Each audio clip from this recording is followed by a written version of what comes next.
Now, by going on a diet, is that addressing the problem or just addressing the symptom?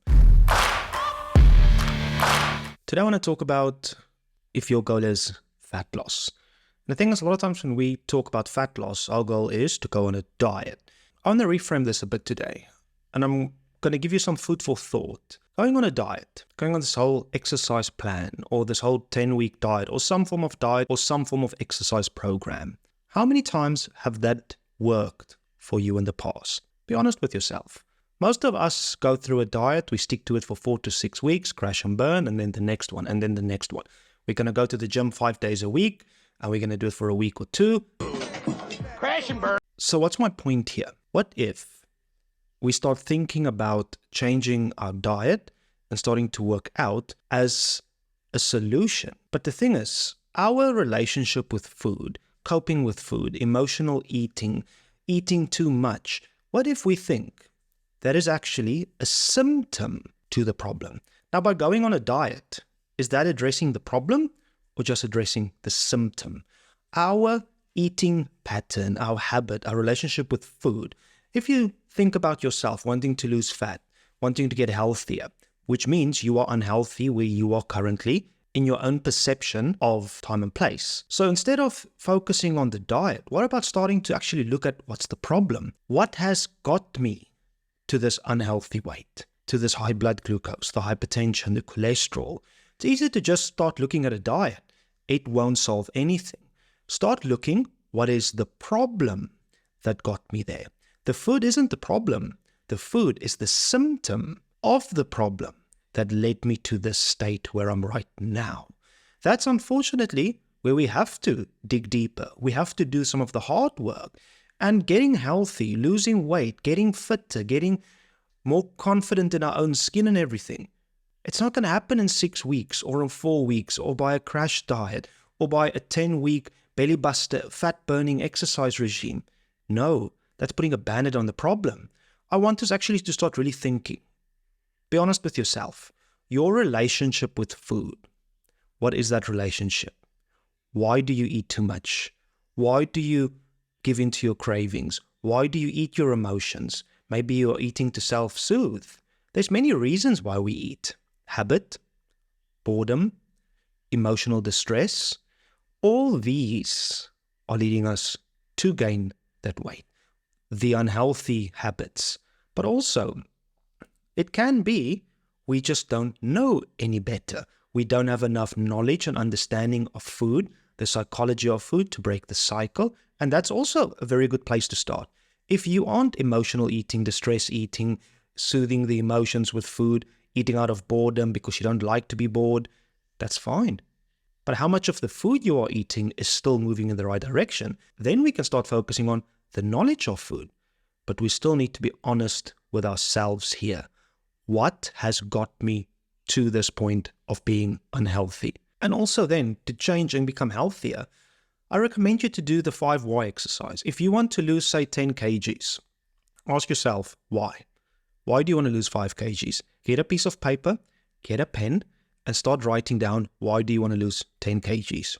Okay, that answer, ask why again, and then write an answer. That answer, ask yourself why again, write an answer. And that answer, why again?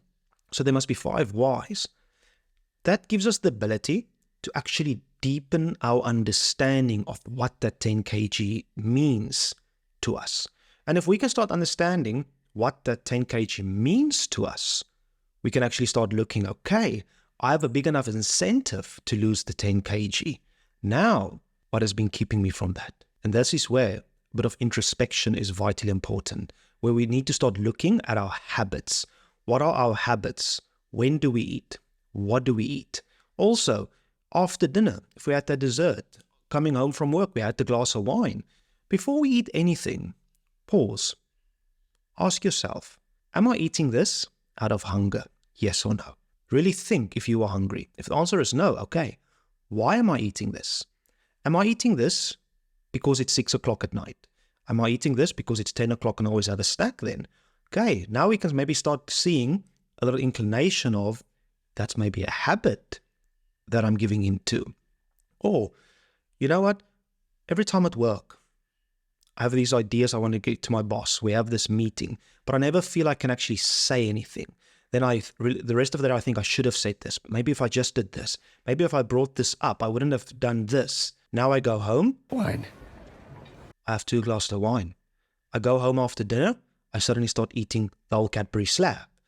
It's every time we eat, just stop. Ask yourself, am I eating out of hunger? Am I eating out of cravings? Or why am I eating? Then we can start looking for the pattern that got me there. Because a lot of times the food you eat is just the symptom of the bigger problem. Okay, now we can start building that awareness. Why am I eating this? Maybe it's because I never speak up. I feel I'm not listened to. I feel I'm not valued. Then I self-soothe with food. So the food isn't the thing we have to address. We need to address the bigger problem. Something as, I don't feel listened to. I never say what I want to say.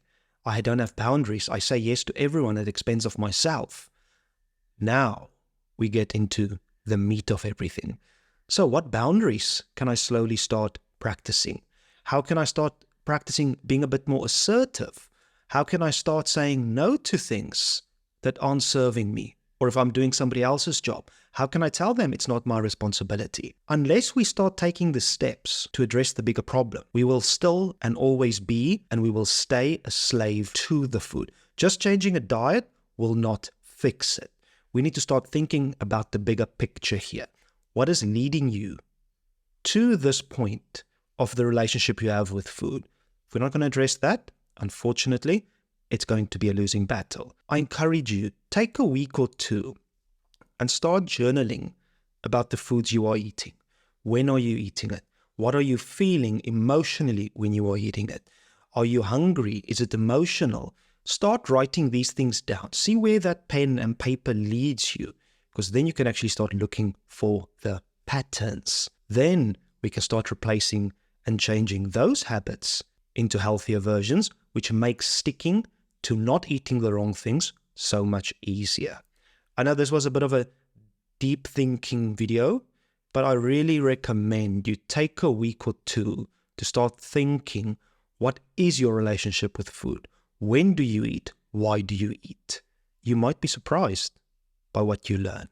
That being said, if you've struggled on this journey and you're not sure, reach out to me, send me a DM, send me an email, send me a WhatsApp. I'll be more than willing to help you unpack some of these things, send you some exercises to do. Remember, asking for help and becoming a better person, it's not weakness. It just shows you you can't keep going on this path, and asking for help is not about weakness. It's about power. You taking back control. And as always, remember, be a little bit better today than you were yesterday. And I'm going to ask you a favor. I would really appreciate a subscribe or a thumbs up. That means I've helped one person today to start thinking about the relationship with food. Or share this video with somebody that you think might find value in it.